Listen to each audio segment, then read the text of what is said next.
That's what I'm on. The next story of the day is 60 Minutes. I don't know if you guys saw the interview. I was pumped because I like to listen to President Trump. I think he's very interesting, and he's like a funny guy. He's a fun guy to listen to. So I was like, man, this is gonna be dope. 60 Minutes Trump. But I turned on the segment. I don't own a TV, so I turned it on I want to say YouTube or maybe CBS website. And the first thing that jumped out at me was how cold the woman who was interviewing him was.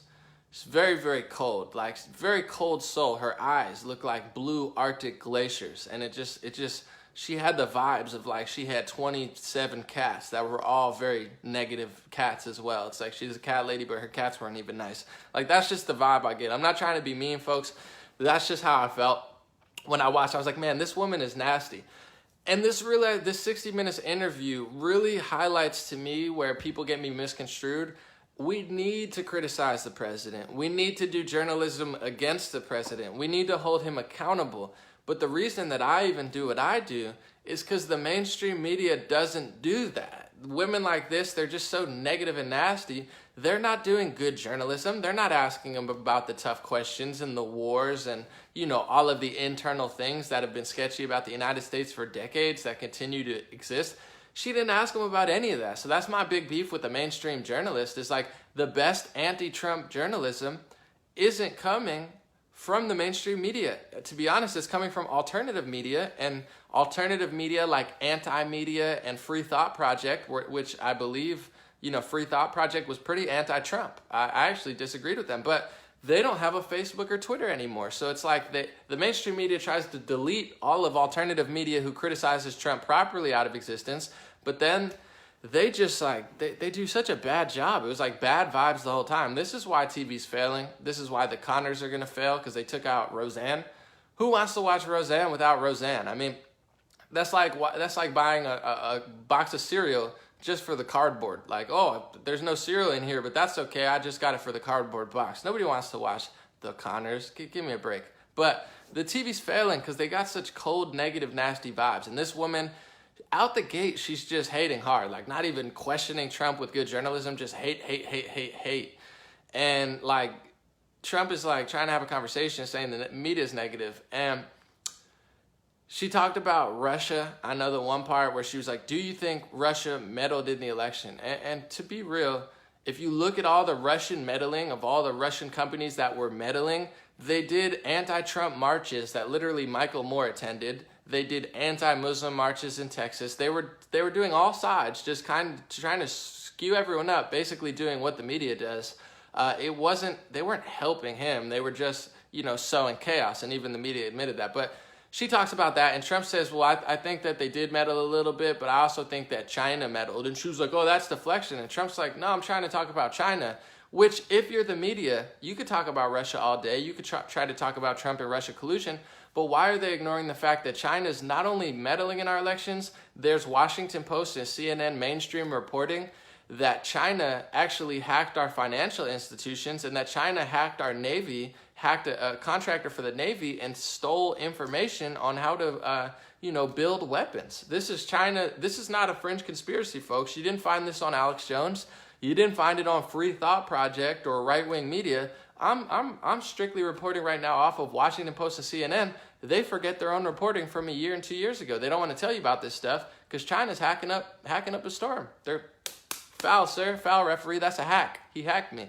So Trump's trying to talk about that, and she doesn't want to talk about it. And also, they've banned Russian media like RT and Sputnik. And let me just remind you, RT and Sputnik, they're not pretending to not be Russian. Everybody knows they're Russian, but they've banned them from certain social media, yet they've let Chinese communist papers take out a multiple page ad in Iowa's biggest newspaper, literally out in the open. So China's running rampant. They're buying up billion-dollar movie companies. They're buying up, probably trillions of dollars of real estate, which is fine. But they're also taking out full-page ads in the newspaper to lobby against the president of the United States. And this woman from 60 Minutes doesn't want to talk about it. Dianne Feinstein worked side by side with the Chinese spy for 20 years, and all of a sudden, nobody wants to talk about that. That's my question, folks. I'm not saying that foreign collusion's not a big deal, but what I'm saying is that the mainstream media, just like this very cold woman whose eyes look like a Antarctic ice glacier, and not in a pretty beautiful way, sexy way, in like a scary way. Her energy's like demonic, but they don't care about foreign collusion. They don't care about foreign infiltration in the United States. They don't care about women. They don't care about children. They don't care about Black or Latino people. They care about using foreign collusion in Black and Latino people and women, and unfortunately sexual assault victims. They like to weaponize them to support the liberal agenda. But the second you want to talk about China working 20 years with a senator, or literally taking out full-page ads in the newspaper a couple weeks ago, all of a sudden they don't want to talk about it because they don't care about foreign collusion. They just hate Trump, and that's not good journalism. This 60 Minutes was a horrific, horrible interview. I actually got like my energy lowered down. I had to eat a pineapple or something just to, get my energy back up, because it's like watching these people, they don't do good anti-Trump journalism. They don't do honest reporting. They just hate Trump and want to do the opposite of Trump. My favorite part of the interview was when they went to compliment him. If anybody watched it, I'm talking about the 60 Minutes interview. They went to compliment him for like a second, and they couldn't even say one good thing about him without spinning it to a negative. I mean, how dense do you have? I'm just curious. How dense do you have to be to not understand that this media is completely dishonest and manipulative? I knew this stuff even when I was like a left-leaning activist. I knew that CNN was full of it. I'd turn them on and be like, dude, this is like a fear-mongering negative network. I was never a fan of them, but you're talking about this 60 Minutes interview. She goes, the economy, I'm paraphrasing, of course. She's like, the economy is at an all-time, it's decades, it hasn't been this way in decades. Unemployment's lower than ever, which outside of leftist media, if Obama was doing this or a liberal was doing this, they'd be talking about it every day. And I don't even want to get into that, but the economy and unemployment's a huge deal. People don't understand that here because we're so privileged and blessed to live in the United States. We don't know what it's like to live in a country that doesn't have a good economy and doesn't have jobs, because in other countries, like Brazil and others, the unemployment's so high, it's not that easy to get a job. It's very easy to not be able to find a job. But in the United States, there's more jobs available. Make no mistake, left wing or right wing, the economy and jobs and unemployment are very, very, very, very, very important. One of the most important things, because if there's no economy and no jobs, there's no country, the entire country will collapse. And the news doesn't want you to know this. They'll act like it's a right wing talking point because it goes against their whole agenda of just hating Trump by any means. So anyway, you have her, she's trying to compliment him. She's like, this is no small feat, it's really good, decades higher than it's ever been. But then they had a negative spin on it after they just told you that it's the best economy in decades and that unemployment's higher than it's been since 1969. They spun it and they were like, but, and then this witchy music comes in and they're like, there's chaos and division and people are still really not happy. And it's like, well, I wonder why people are not happy. Is it because 24/7 you literally report and brainwash people on SNL, NBC, MSNBC, CNN, ABC, CBS, New York Times, Washington Post, Huffington Post, Vox, Vanity Fair, Twitter, Snapchat, YouTube, Facebook, Google, and as you're deleting people who say otherwise, you spend millions of dollars to promote your negative, nasty message like this 60 Minutes interview. I wonder why people are so upset and divided. It's because that's what you do, 60 Minutes. It's because that's what all the social media networks do. And not only do they do that, but they constantly try to squash and silence people who don't do that. It's a very nefarious, very totalitarian, super far left-wing fascist ideology, or a right-wing dictator ideology, whatever you want to say. It's not cool. So even in the one compliment they had for Trump, they spun it into this crazy negative thing. Trump, how do you feel about everybody freaking out because they have mental illnesses because we lie to them every day and sell them pills in the commercial? Trump's like, that's like the vibes they're giving. It's like, of course. That's why, United States has an obesity problem because we sell them fake food and terrible food and horrible, lifestyles. And then why is everybody so? Well, because we have a huge mental illness problem because of maybe lack of education, lack of compassion, lack of parenting, lack of actually solving your problems and not taking the pills on the commercials of CNN and Fox News and all these mainstream networks. Oh, I don't know. Maybe that's why people are so upset. It's like they don't look at the root issue. They just, oh my God, the surface, and then use that to actually make the problems worse. They do it in our communities. They do it on the television. They do it with mental health. yes, we have a problem, but no, that's not the solution.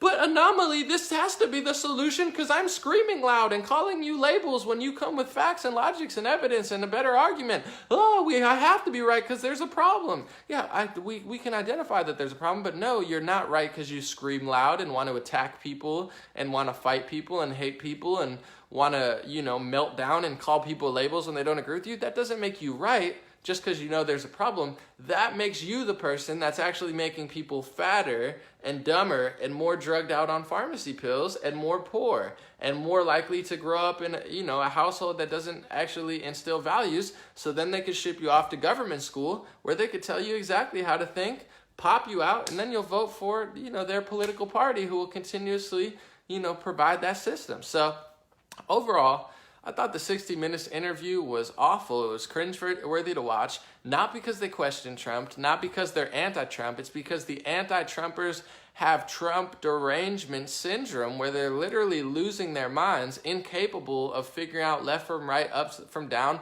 the truth from a lie. Another example real quick before I go, I was on Twitter and there's some guy, of course he's verified. It's like how many people with these blue check marks are like literally psychologically insane? I don't know.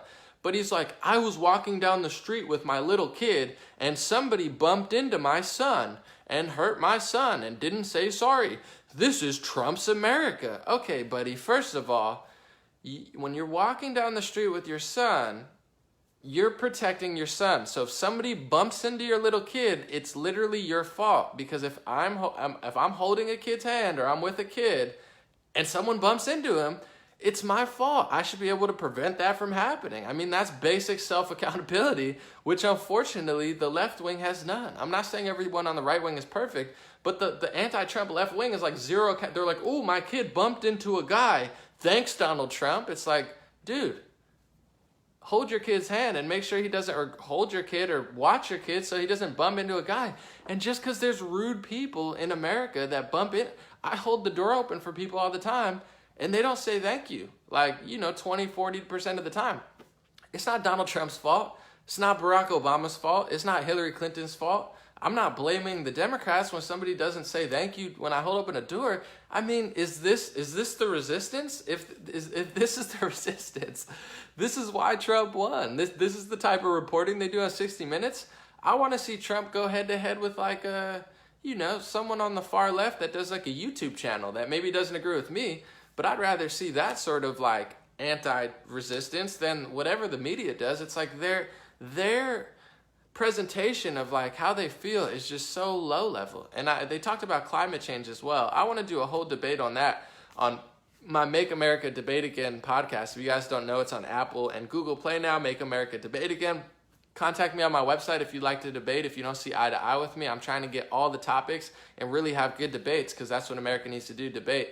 But with climate change, she was like, what do you think about this? And I thought Trump's answer was good, and I'm willing to debate someone on that because I am an environmentalist, but I also understand 95% of the ocean is unexplored. So that means more than half of Earth is potentially unexplored.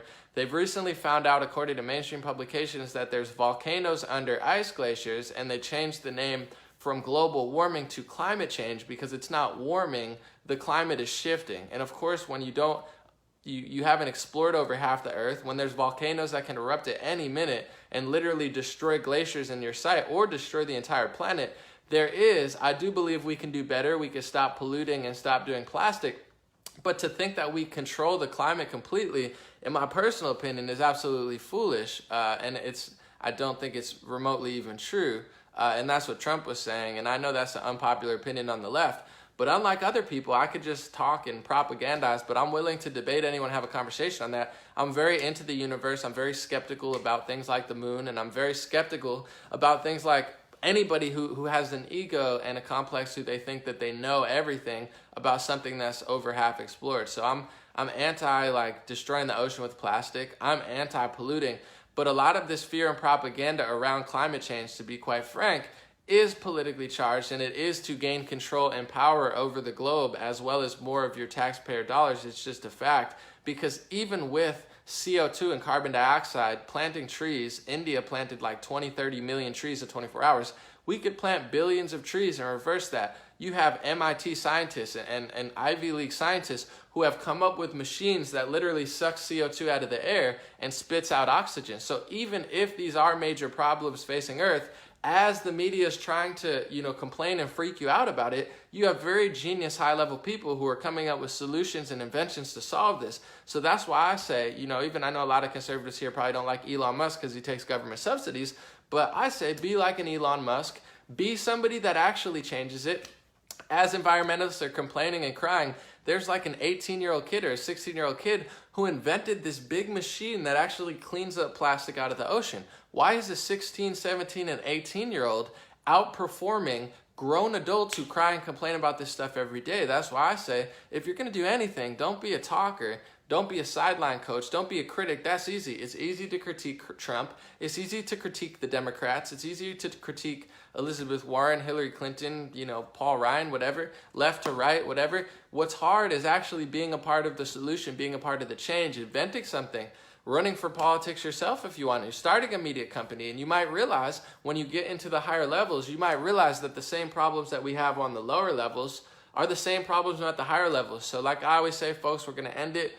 Anomaly Warren checking out. To change the world, we got to change ourselves. We got to internally change ourselves. You can only meet somebody as deeply as you've met yourself. So if you're looking to save the world, but you haven't even really internally saved yourself, your mind, your body, your soul, then how are we really going to do it? We're not. That's why we all have to do a better job, including myself. We got to start on a community, a family level, and then build our way out. Because if we just attack the top and try to topple the system, the pyramid, you're going to throw the baby out with the bathwater and realize that a bunch of new age, dirty tricksters or whatever you want to call it are just going to take the place of the old ones. It's not going to get any better. And I think that's the point that a lot of people are missing. So thank you guys so much for joining. God bless you. God bless your family. God bless America. And God bless the world. I'm going to post after this, if you guys would like to support, I'm going to post my Patreon, my donor box link. I appreciate everybody supporting. That makes me able to do this, and it has bought me a lot of time to really build what's going on here. It's a beautiful thing, and I work very, very hard, and I'll continue to do that. Also, I want to say subscribe to my YouTube channel.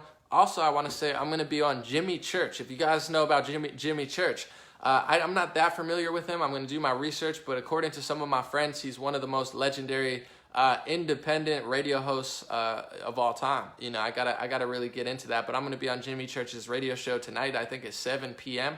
A lot of cool stuff coming on. I might even shoot 2 videos today. I can't stop, won't stop like Diddy, so it's all good. Thank you guys so much for being here. I'll be back. Catch me on the radio tonight, or just catch me later like the Catch Me Later girl. Yes, sir.